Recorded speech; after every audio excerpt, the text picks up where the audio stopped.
Bismillahirrahmanirrahim. Assalamualaikum warahmatullahi wabarakatuh.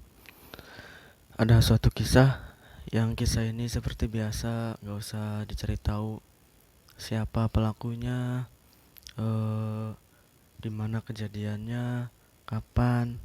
Ambil aja hikmahnya kalau ada hikmahnya. Jadi kisahnya ada dua orang sahabat ya, berteman sejak lama, sudah dekat, tapi pada suatu masa entah ini memang ada faktor lain atau tidak, pribadi juga nggak berani menyimpulkan. Mungkin dibalik yang pribadi tahu, di antara dua orang ini ada kejadian, misalkan salah satunya lagi emosi atau dua-duanya lagi punya masalah, lagi ada masalah sesuatu yang membuat dirinya atau mereka itu gampang marah gitu ya. Padahal kalau dilihat dari masalahnya itu sepele. Jadi sebenarnya komunikasi kata-kata. Kita tahu kan dalam komunikasi itu sering terjadi yang sering disebut miskomunikasi. Dan itu sering terjadi bahkan di kalangan orang-orang yang memang dalam tanda kutip atau bisa disebut terpelajar gitu. Terpelajar pun bisa jadi terkena miskomunikasi. Jadi sebenarnya kalau bagi ahli bahasa, kalau bagi orang yang memperdalam bahasa, apapun bahasanya menjiwai, bukan secara khusus misalkan saya pintar bahasa Arab, saya pintar bahasa Inggris, saya pintar bahasa Cina. Enggak cukup di situ, tapi memperdalami bahasa secara keseluruhan. Jadi bukan ahli bahasa dari bahasa tertentu, tapi memahami teori-teori, makna-makna hakikat tentang bahasa. Itu menyatakan kata para ahli yang sudah mendalami bahasa, menjiwai bahasa, mengetahui hakikat bahasa.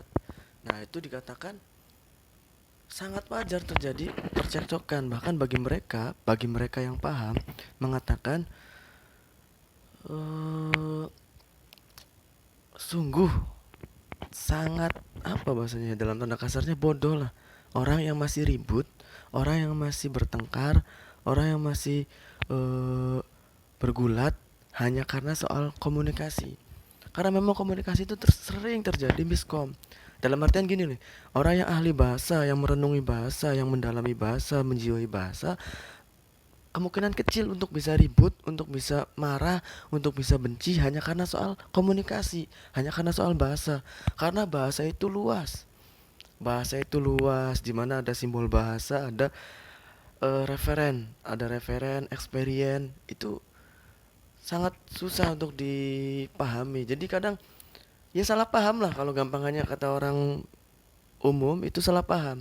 Jadi kalau orang yang mengerti bahasa tahu, oh dia ngomong ini jangan-jangan apa yang di pikiran dia nggak bermaksud seperti yang diucapkannya.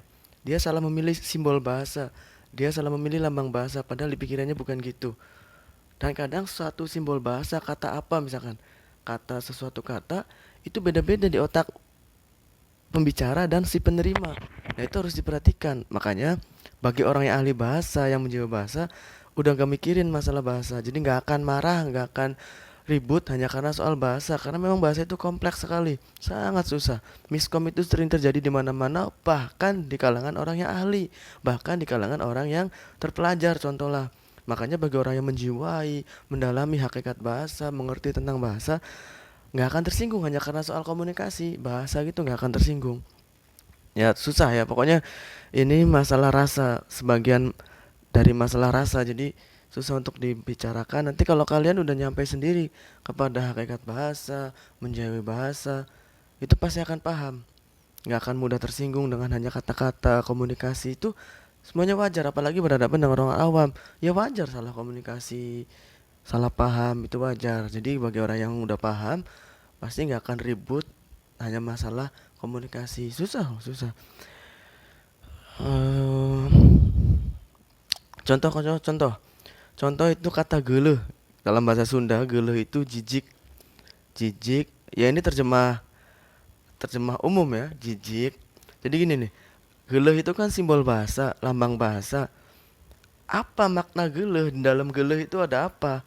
Itu kan otak manusia beda-beda. Ada yang mengatakan geleh itu a. Ketika disampaikan kepada si C, Coba C, gambarkan apa yang di pikiranmu ketika mendengar kata geuleuh. Kata kata si C, geuleuh itu adalah B. Nah, itu udah bisa berbeda dari kata geuleuh aja tuh. Jadi suatu arti makna bahasa, makna simbol bahasa, kata, kalimat itu dipengaruhi oleh sejarah, latar belakang si penerima kata itu. Contoh lah, ada si A sama si B, dua-duanya menerjemahkan kata geuleuh dengan berbeda. Karena apa? Latar belakang si A dan si B menerima kata-kata geuleuh itu berbeda-beda. Geuleuh itu pokoknya bahasa Sunda ya, artinya pokoknya jijik secara umum. Tapi si A ini ketika menerima geuleuh itu di kalangan yang bener-bener super jorok. Misalkan geuleuhnya tuh misalkan ada orang umbelen terus, ada sering kentut sembarangan atau BAB sembarangan di apa makan berserakan. Ih, geuleuh geuleuh. Nah, si A ini mendengar kata geuleuh itu dari lingkungan seperti itu. Geuleuh tuh pokoknya jorok, yang menjijikan, yang dihindari. Entah ludah sembarangan, entah apa, geuleuhnya di situ. Tapi si B menerima kalimat geuleuh itu di lingkungan yang sering menyebut geuleuh itu dari segi sikap. Misalkan, ih mana mah geuleuh, kamu mah geuleuh gitu wae, ngeherian wae, ngebully wae. Jadi geuleuhnya nggak ekstrim, nggak se ekstrim, nggak sejorok yang tadi si A. Nah, itu aja udah berbeda. Nah, ketika si A dan si B misalkan ngobrol, si B yang tadi geuleuhnya itu lebih ke sifat, ngomong geuleuh ke si A yang geuleuhnya lebih ke jorok-jorok asli yang kotor.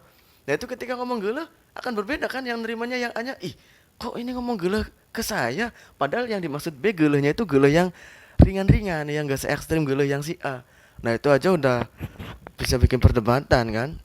Nah, makanya dalam bahasa itu udahlah, dalam komunikasi itu nggak usah dimasukin ke hati lah.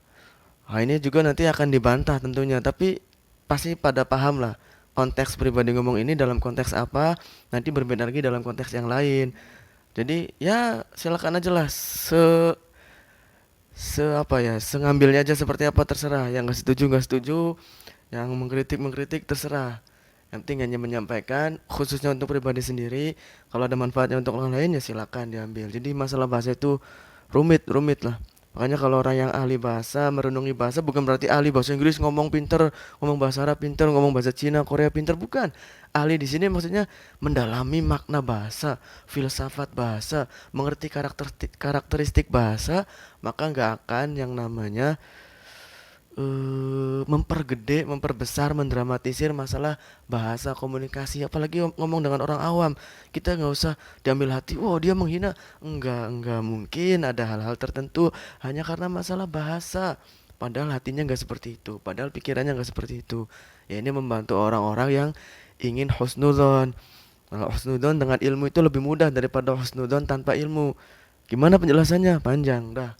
Pokoknya segini aja. Ambil hikmahnya saja, wallahu a'lam bishawab.